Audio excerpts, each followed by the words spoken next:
Olá, bom dia. Hoje, meu grupo irá apresentar um seminário sobre a filosofia pós-moderna. Meu grupo é composto por André, Carlos, Gabriel, que sou eu, Júlia, João Henrique, João Ine, Maria Luísa e Milton. E hoje eu vou dar uma introdução à filosofia pós-moderna.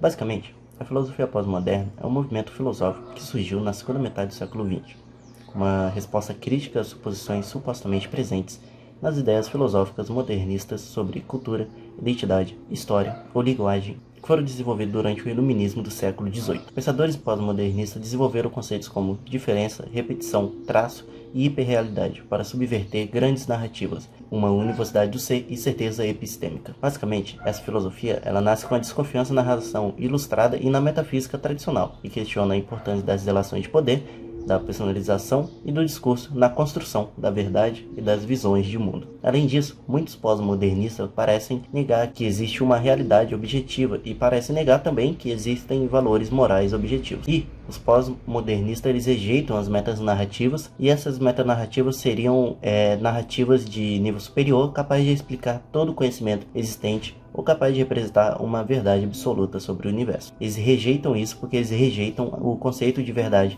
que as metanarrativas pressupõem. Os filósofos pós-modernos, em geral, argumentam que a verdade é sempre contingente ao contexto histórico e social, em vez de ser absoluta e universal, e que a verdade é sempre parcial e em questão, e nunca completa e certa. A filosofia pós-moderna é muitas vezes cética quanto às simples oposições binárias características do estruturalismo, enfatizando o problema do filósofo distinguir claramente o conhecimento da ignorância, progresso social da reversão, dominância da submissão, bem do mal e presença da ausência. Mas, pelas mesmas razões, a filosofia pós-moderna deve ser particularmente cética sobre as complexas características espectrais das coisas, enfatizando o problema do filósofo novamente distinguindo conceitos de maneira clara, pois um conceito deve ser entendido no contexto de seu oposto, como existência e nada, normalidade e anormalidade, fala e escrita, mundo e imundo, e coisas do gênero. Agora eu vou falar um pouquinho sobre as reivindicações características do pós-modernismo. Muitas reivindicações pós-modernas são um repúdio deliberado de certos valores iluministas do século XVIII. A maioria dos filósofos pós-modernistas acreditam que não há uma realidade natural objetiva e que a lógica e a razão são meras construções conceituais que não são universalmente válidas. Duas outras práticas pós-modernas características são a negação da existência da natureza humana e um ceticismo, às vezes moderado, em relação a alegações de que a ciência e a tecnologia mudarão a sociedade para melhor. Os pós-modernistas também acreditam que não há valores morais objetivos. Assim, a filosofia pós-moderna ela sugere igualdade para todas as coisas. O conceito de bem e o conceito de mal de outro devem ser igualmente corretos, uma vez que o bem e o mal são subjetivos. E uma vez que tanto o bem quanto o mal são igualmente corretos, um pós-modernista tolera os dois conceitos, mesmo que ele discorde subjetivamente deles. Os escritos pós-modernos frequentemente se concentram em desconstruir o papel que o poder e a ideologia desempenham na formação do discurso e da crença. A filosofia pós-moderna compartilha semelhanças ontológicas com os sistemas de crença céticos e relativistas clássicos, e compartilha também semelhanças políticas com a moderna política de identidade. Paul-Michel Foucault nasceu em 15 de outubro de 1926 na cidade de Poitiers, localizada na França. Sua família era formada por cirurgiões, mas o interesse de Foucault sempre foi voltado para a área da história e da filosofia, seguindo tal carreira apesar do contragosto de seu pai. Foucault mudou-se para Paris em 1945, onde foi apresentado pelo seu professor as filosofias de Hegel e ingressou no curso de filosofia de sua faculdade em 1946. Ao longo do seu período de universidade, Foucault foi se tornando cada vez mais fechado e introspectivo, até que tentou suicidar-se pela primeira vez em 1948, tendo como uma das causas a sua homossexualidade, que estava ainda em fase de descoberta e de aceitação. Ainda no mesmo ano, Foucault se graduou em filosofia e, em 1949, em psicologia.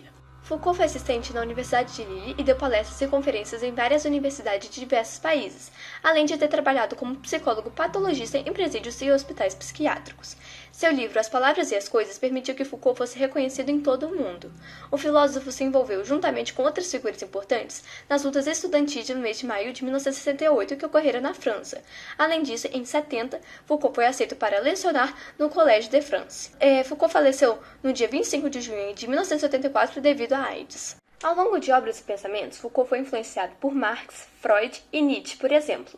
Ele tem como destaque de obras Vigiar e Punir, História de Loucura, As Palavras e as Coisas e História da Sexualidade.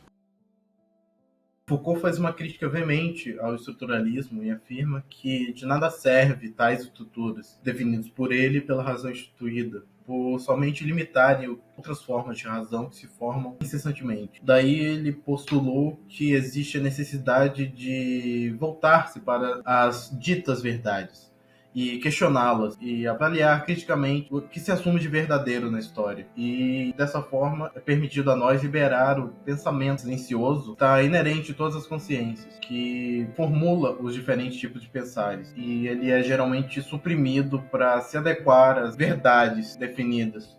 Essa é uma das frases de Foucault, da obra Ditos e Escritos 4. O que é a filosofia senão uma maneira de refletir, não exatamente sobre a verdade ou o falso, mas sobre nossa relação com a verdade. O ato de filosofar para Foucault era ser crítico, atemporal e cético de maneira constante. A filosofia dele tinha como objetivo abalar as nossas certezas, levando os nossos pensamentos a percorrer caminhos, como ele disse, caminhos desconhecidos e inexplorados. O nosso pensar em si deveria ser posto à prova, examinado e compreendido os seus limites, a partir de reflexões lentas que eliminariam as respostas por reflexo que teriam sido previamente formuladas a partir das verdades. Cada pensamento também deveria ser analisado criticamente e usado para a formulação de novos pensamentos, até que não seja possível mais que esse pensamento seja modificado. Basicamente, cada nova descoberta de um determinado assunto ia ampliar o que temos de conhecimento sobre aquele assunto. E cada vez que isso acontecia, o nosso conhecimento sobre determinado tema era legitimado e passaríamos a conhecer cada vez mais sobre ele. A partir disso, o papel da filosofia seria basicamente formular uma história do pensamento. Basicamente, teríamos que fazer uma análise histórica do nosso pensamento. E a filosofia forneceria as condições na qual o ser humano poderia avaliar os seus pensamentos e problematizar o que ele é e o mundo e as relações na qual ele está inserido. Aqui é outra frase de Foucault, da obra Nietzsche, A Genealogia, a História. A verdade, espécie de erro que tem a seu favor o fato de não poder ser refutada, sem dúvida, porque a longa cocção da história a tornou inalterável. Então, Foucault afirma que as verdades em si teriam sido definidas como verdades, provavelmente ditas, que por causa do histórico que o conhecimento da tal verdade foi definido pelo tempo. Foucault também afirma que muitos dos indivíduos que criticam constantemente as ditas verdades são taxados por loucos, principalmente pelas pessoas que as definiram. Só que, na verdade, de acordo com Foucault, eles estariam, na verdade, exercendo a filosofia em sua verdadeira essência. E com isso, eles pagam um preço definido pelas pessoas que postularam as verdades antigas, entre aspas. Somente por esses indivíduos que realizaram críticas a elas, pensarem de maneira diferente ao que foi definido pela verdade. Jacques Derrida foi um dos mais importantes filósofos do século XX. Nasceu em 15 de julho de 1930, na cidade de El Biar, na Argélia, uma antiga colônia francesa. A infância e adolescência do intelectual, nascido no berço de uma família judia, foi marcada pela colonização, pela guerra e pela repressão antissemita. Quando tinha apenas 10 anos, o menino foi expulso da escola por ser judeu, onde o argumento dado na ocasião foi que a França não era feita para pequenos judeus. A família mudou-se para a França em 1949 e Derrida ingressou no curso preparatório na Escola Normal Superior de Paris em 1950. Não muito tempo depois, foi expulso do colégio por causa da redução das cotas para judeus, de 14% para 7%. Essa discriminação o marcou profundamente, e essas lembranças são recorrentemente encontradas em suas obras. E aos 26 anos, Jacques Derrida recebeu uma bolsa para estudar em Harvard, nos Estados Unidos. Em 1960, Derrida entrou para a Sorbonne, onde lecionou filosofia como professor assistente até 1964, e no mesmo período, a sua produção acadêmica se inicia com uma declaração de guerra ao estruturalismo, na qual era corrente dominante no meio intelectual francês naquele momento. Em 1962, lança uma tradução de A Origem da Geometria, de Rousseau, texto que tinha apenas 47 páginas, na qual acrescentava uma longa introdução de 170 páginas.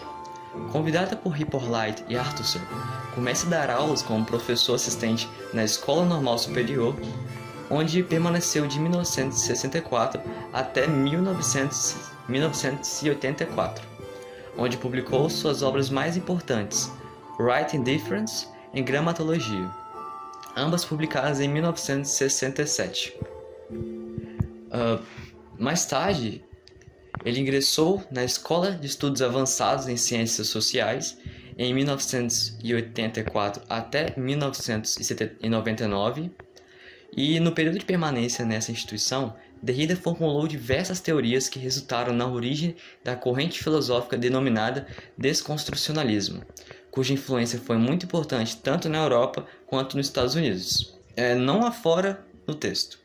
Poderia ser o polêmico lema de filosofia de Jacques Derrida, cujos argumentos tentam desmantelar a tradicional filosofia ocidental, mostrando um jogo de conceitos implícitos que põe em questão distinções fundamentais, como significante e significado, e sentido literal e sentido figurado. Ao longo da carreira acadêmica, atuou como professor palestrante em diversas universidades, especialmente europeias e norte-americanas, e Jacques Derrida faleceu em 2005 em Paris aos 74 anos devido a um câncer de pâncreas, mas deixou um legado para a filosofia como um homem que confrontou a filosofia moderna ocidental. E Derrida fundamentou diversos pensamentos que abalam até os dias de hoje. Agora vou falar um pouco da filosofia de Jacques Derrida. Ele falava muito da desconstrução, que a desconstrução seria afastar-se das ideias tradicionais e enfatizar a aparência da linguagem, tanto na fala quanto na escrita. A essência deve ser encontrada em sua aparência, devemos achar a realidade da linguagem. Jacques critica os conceitos filosóficos tradicionais e busca argumentar que, na verdade, a linguagem, conceitos que podem parecer básicos, como verdade, justiça e amor, são na verdade mais complexos do que imaginamos e são difíceis de determinar. Ele busca desconstruir o texto, mas ao mesmo tempo construindo, porque ele acha que as palavras não têm sentido sozinhas. Por exemplo, pegar a palavra amor. Ela não tem sentido sozinha, mas sim devemos encaixá-la no contexto e analisar como tudo. O significado só aparece de alguma palavra quando a gente introduz no contexto. Ele teve grande influência de Nietzsche e de Saussure, e ele diz que a desconstrução, que é a ideia dele, não é um método e não pode ser transformado em um, porque a desconstrução não é uma operação mecânica, é uma operação filosófica, que a gente tem que pensar naquela palavra, pensar naquele contexto e analisar como um todo. Mas ele também fala que não é uma análise, porque uma análise você deveria separar palavra por palavra e analisar individualmente. Então ele fala que não é uma análise, porque tem que dar uma olhada no contexto geral em tudo, para você entender os termos específicos. Ele também fala que não é uma crítica, porque a linguagem é dogmática e inescapavelmente metafísica. Ele também fala que não é pós-estruturalista, mas sim anti-estruturalista, porém, ao mesmo tempo, um gesto estruturalista. Porque você não pode separar as palavras, mas você vai desconstruir aquela palavra ou aquela frase, aquele termo, mas ao mesmo tempo você vai estar construindo, porque você vai analisar algo que você está desconstruindo do contexto tradicional, mas você vai introduzindo um novo contexto, que seria o contexto das ideias de Derrida. Bauman, ele nasceu na Polônia em 1925, ele é de uma família de judeus. Em 1939 ele vai ter que fugir para a Rússia, porque o exército nazista vai invadir seu país. Ele vai servir também um tempo ao Exército Vermelho, durante a Segunda Guerra Mundial. Mas depois ele volta para a Polônia e lá ele vai cursar Sociologia, vai fazer seu mestrado em Sociologia. Lá também, na Polônia, ele vai encontrar com Janina. Ele vai viver com ela até 2009, que foi o ano que ela morreu. Depois ele vai se casar de novo. E com essa segunda esposa, ele vai viver com ela até a data da sua morte, que é 2017. Em 50, o Bauman ele vai deixar o Partido Operário Em 53 ele vai ser expulso do exército da Polônia. Em 53, e em 54 ele vai concluir o seu mestrado em Sociologia. Durante um tempo ele vai ser muito crítico ao regime do seu país e ele vai ser perseguido durante 15 anos. Em 68, por fim, né, vai ter os professores, estudantes e artistas, eles vão fazer um movimento contra o regime, e aí o país vai ver como solução para acabar com esse movimento, né, contra o seu próprio governo, vai ver como solução um expurgo antissemita do país. Então o Bauman e sua esposa, eles vão ter que ir para Israel, vão morar em Tel Aviv, e lá o Bauman ele vai ficar lecionando, né, na universidade. Depois ele vai ser convidado para lecionar na Inglaterra, né, em 71. Aí vai ficar lá até a sua aposentadoria em 90, né, e por fim ele morre em 2017, aos 91 anos. Pela visão de Bauman, vivemos em uma modernidade líquida, em contraposição ao que era antes da Revolução Industrial, uma modernidade sólida. O uso da metáfora modernidade líquida significa algo que está em constante mudança, mas não perde sua essência. Podemos entender um pouco melhor esse conceito trazendo para o convívio no cotidiano, como por exemplo as relações amorosas. No passado, um relacionamento amoroso deveria passar por todas as etapas, como namoro, casamento, ter filhos, e necessariamente durar para a vida toda. Mas olhando para a sociedade atual, pode-se observar que as relações amorosas estão mais fluídas, e hoje morar junto do seu parceiro sem se casar é uma ideia comum, e apenas ficar com alguém sem estabelecer nenhum tipo de vínculo é completamente aceito na nossa sociedade. Em detrimento dos valores rígidos bem estabelecidos na modernidade sólida, Bauman disse que a sociedade atual é consumista e imediatista. Percebe-se isso ao notar o sucesso de aplicativos de delivery e compras online. Ele também fala que a sociedade atual é individualista, e um exemplo disso são as relações de trabalho. O que era empregado vendendo sua força de trabalho capitalista virou um empreendedor autônomo vendendo sua força de trabalho ao empreendedor que possui o capital, sendo que a responsabilidade de sucesso se tornou algo completamente individual de cada sujeito. E essas mudanças da modernidade, junto com as relações voláteis, a fragmentação do ser, a falta de empatia e a falta de alteridade, contribuíram para a construção de uma geração que é mais propensa a viver com angústias e distúrbios mentais, segundo Bauman. Bom, agora eu vou concluir o trabalho, com base no que já foi explicado anteriormente, e filósofos pós-modernos, os que foram citados aqui, os demais, eles não criticavam a verdade em si, e sim uma única concepção da verdade. Foucault afirmava que estabelecer uma concepção única da verdade ou um único centro de poder iria restringir e tornar o conhecimento autoritário. Então achamos que uma frase que exemplifica bem o que foi o pós-modernismo é uma frase de Nietzsche, que diz que não existem fatos, apenas interpretações, e é com essa frase que nós vamos encerrar a discussão acerca do tema do nosso trabalho. Aqui estão as nossas referências, e muito obrigada por ter assistido o vídeo até aqui.